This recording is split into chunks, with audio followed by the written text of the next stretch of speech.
ایک دفعہ کا ذکر ہے کہ ایک چھوٹے سے گاؤں میں علی اور احمد نامی دو شوقین بچے رہتے تھے۔ وہ بہترین دوست تھے اور ہمیشہ روبوٹ کے خیال سے خود کو متوجہ کرتے تھے۔ ان کا گاؤں صوفیانہ میکینیکل دائرے کی ایک قدیم کہانیوں کے لیے جانا جاتا تھا۔ ایک ایسی جہاں روبوٹ رہتے تھے اور ترقی کرتے تھے۔ ایک دن گاؤں کے مضافات کی تلاش کے دوران انہوں نے ایک لاوارث لائبریری میں ایک پرانی اور خاک آلودہ کتاب کو ٹھوکر ماری۔ کتاب میں میکینیکل دائرے کے پوشیدہ گیٹ وے کے بارے میں بات کی گئی تھی جو جنگل کے قریب کے قلب میں واقع ہے۔ ایڈونچر شروع کرنے کے شوقین احمد اور علی نے اس گیٹ وے کو تلاش کرنے اور روبوٹ کی دنیا کو تلاش کرنے کا فیصلہ کیا۔ انہوں نے کچھ کھانے اور پانی سے اپنے بیگ بھرے اور اگلی صبح سویرے اپنے سفر پر روانہ ہو گئے۔ جنگل گھنا اور اسرار سے بھرا ہوا تھا، لیکن وہ ہمت اور جوش کے ساتھ آگے بڑھتے رہے۔ گھنٹوں پیدل چلنے کے بعد وہ ایک عجیب و غریب درخت کے پاس پہنچے جس کی چھال پر نشانات بنے ہوئے تھے۔ کتاب کو یاد کرتے ہوئے انہوں نے احساس کیا کہ یہ وہ گیٹ وے تھا جس کی وہ تلاش کر رہے تھے۔ جیسے ہی انہوں نے درخت کو چھوا، وہ چمکنے لگا اور ان کے سامنے ایک دروازہ کھل گیا۔ قدم رکھتے ہوئے انہوں نے خود کو شاندار میکینیکل کے دائرے میں پایا۔ انہوں نے جہاں بھی دیکھا انہیں ہر شکل اور ہر سائز کے روبوٹ نظر آئے جن میں سے ہر ایک مختلف کام انجام دے رہا ہے اور ہم آہنگی سے زندگی گزار رہے ہیں۔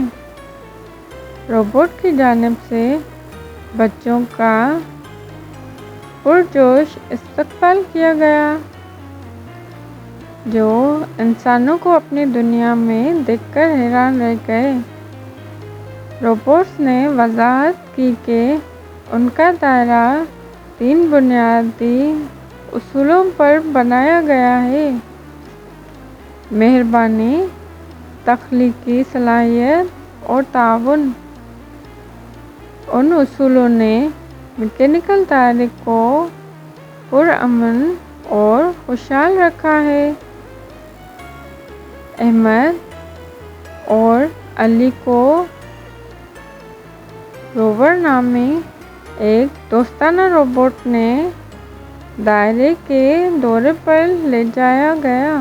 انہوں نے روبوٹ کو رنگ برنگی میکینیکل پھول لگاتے، متحرک دیواروں کو پینٹ کرتے اور ناقابل یقین ڈھانچے بناتے دیکھا۔ دائرہ زندگی اور تخلیقی صلاحیتوں سے بھرا ہوا تھا اور بچے مدد کے علاوہ حوصلہ افزائی نہیں کر سکتے تھے۔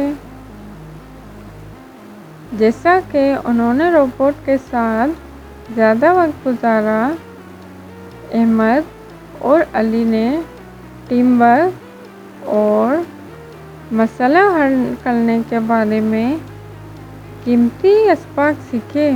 ہر روبوٹ کی اپنی منفرد صلاحیتیں اور مہارتیں تھیں اور ان سب نے مل کر اپنی دنیا کو ایک بہترین جگہ بنانے کے کام کیا۔ بچوں نے محسوس کیا کہ تعاون کی ضرورت ہے یہاں تک کہ ان کے اپنے گاؤں میں بھی، لیکن میکینیکل دائرے میں سب کچھ کامل نہیں تھا۔ روبوٹ کو بھی چیلنجز کا سامنا کرنا پڑا، جیسے کہ اختلاف اور تنازعات۔ ایک دن ان کا سامنا دو روبوٹ ویجیٹ اور گیزمو سے ہوا، جو اس بات پر بحث کر رہے تھے کہ پل کیسے بنایا جائے۔ بچوں نے سمجھوتہ کرانے کی بہت کوشش کی اور ایک دوسرے کے خیالات کا احترام کرنے میں مدد کرنے کے لیے بھی کہا۔ جیسے جیسے دن گزرتے گئے، احمد اور علی کو اپنے نئے دوستوں میکینیکل دائرے کا شوق بڑھتا گیا۔ انہوں نے اپنے گاؤں کی کہانیاں ان کو بتائیں اور روبوٹ کو دوستی، جذبات اور فطرت کی خوبصورتی کے بارے میں بھی بتایا۔ چھوٹی چھوٹی ایجادات پر کام کیسے کرنا ہے، تاہم ان کو مہم جوئی ہمیشہ کے لیے قائم نہیں رکھ سکتے تھے۔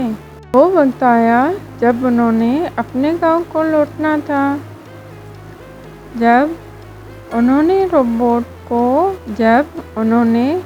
اپنے روبوٹ دوستوں کو الوداع کیا تو انہوں نے وعدہ کیا کہ وہ رابطے میں رہیں گے اور کسی دن دوبارہ ملاقات کریں گے۔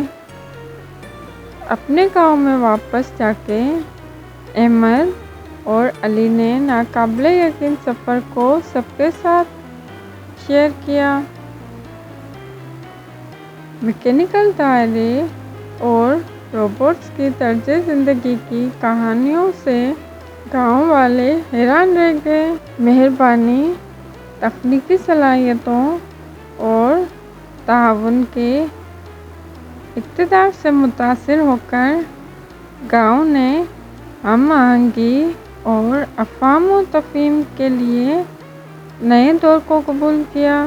بچوں نے جو کچھ سکھایا اسے بھی لیا اور اپنے گاؤں میں ایک چھوٹا روبوٹ کلب شروع کیا۔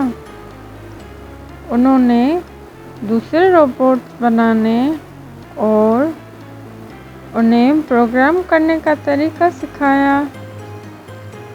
دوستی اور تعاون کا پیغام دور دور تک پھیلایا۔ بعد اس گاؤں میں روبوٹس بھی آنا شروع ہوئے اور ایک دوسرے کی مدد کرتے رہے۔